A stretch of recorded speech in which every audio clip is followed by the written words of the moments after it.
हाय, नमस्कार, शुभ सकाळ सगळ्यांना. तर माझ्या जर्नीचा तिसरा भाग येत आहे.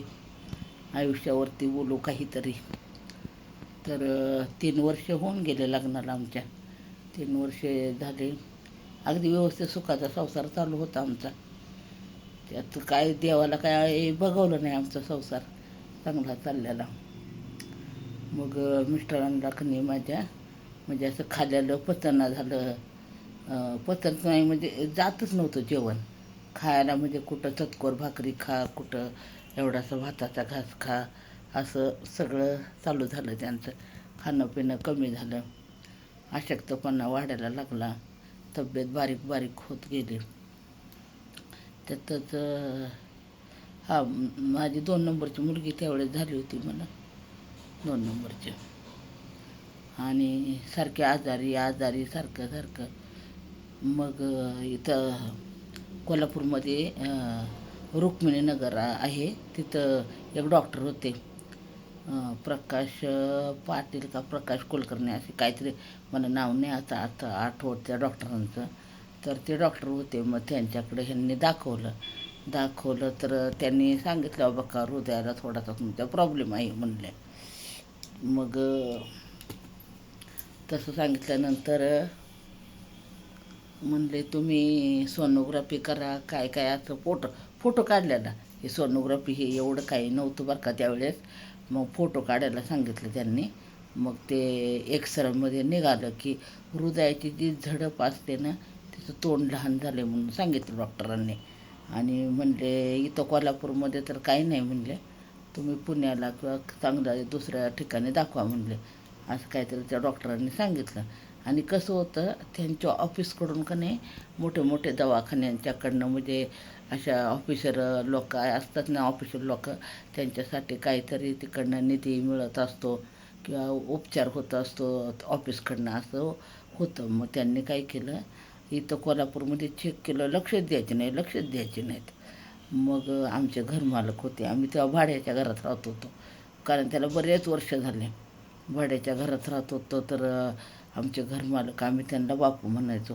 तर ते काय म्हणले, माझं ऐकायचंच नाही. दवाखान्यात चला म्हणजे टोलवाटोलवीच करायचे, असं करायचे. तिथे एकदा दाखवलं का नाही, ते दाखवल्यानंतर त्यांनी तो विषय सोडून दिला, जायचंच नाही दवाखान्यात.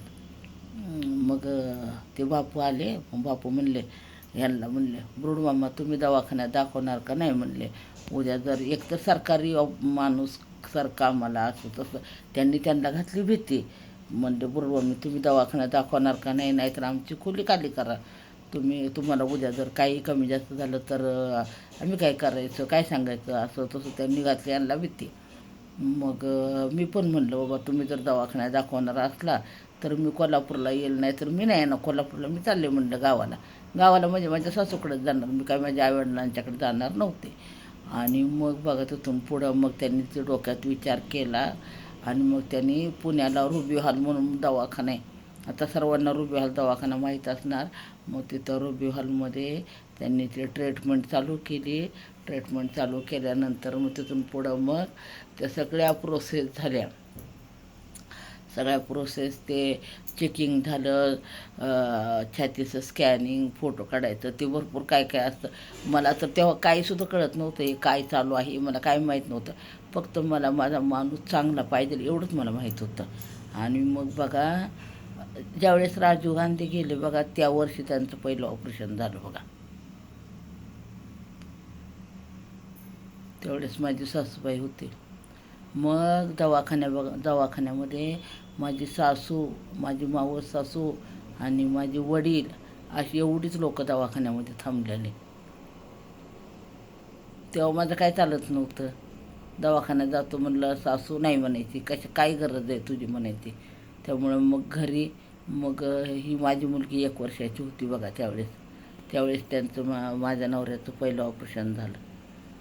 ही 1 वर्षाची होती मुलगी माझी. म्हणजे बघा किती ऑपरेशन झालं असं. आता तुम्ही विचार करा, राजीव गांधी त्यावेळेस गेले त्या वर्षी त्यावेळेस माझं पहिलं ऑपरेशन झालं म्हणलं, किती वर्ष झाले असतील सांगा तुम्ही. मग ते ऑपरेशन झालं, मग सगळं व्यवस्थित झालं आमचं. मग आम्ही वर्षभर नाही, आम्ही 2-3 महिने गावाला राहिलो.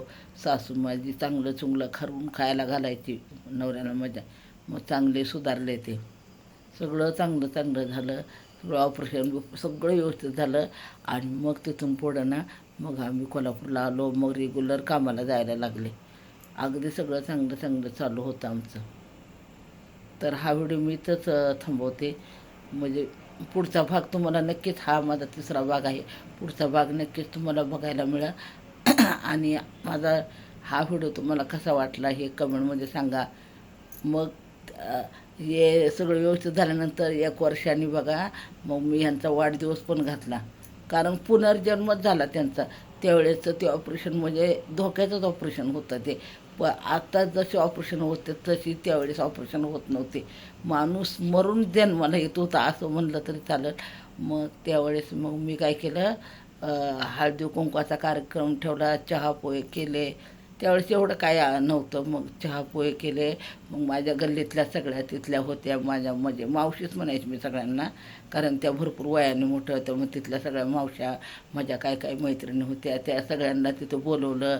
ह्यांना 2 शर्ट 1 पॅन्ट घेतलेली, म्हणजे एका पॅन्टीवरती 2 शर्ट मॅचिंग असं होईल असं. आणि मग त्यांना सगळ्यांनी ओवाळलं. सगळं म्हणजे वाढदिवस कसा असतो त्या प्रकारे मी केलेलं. मला बायकांनी चांगले प्रतिसाद दिला. लय चांगल्या बायका होत्या तिथल्यासुद्धा. तर अशा प्रकारे मी त्यांचा वाढदिवस साजरा केला 1 वर्षानंतर. पुढचा भाग तुम्हाला नक्कीच बघायला मिळेल. आणि माझं ही जर्नी कशी वाटली ती कमेंटमध्ये नक्की सांगा. तुम्हाला असेच माझे व्हिडिओ बघायला आवडतील का ते हे तुम्ही सांगा. चला बाय बाय सगळ्यांना.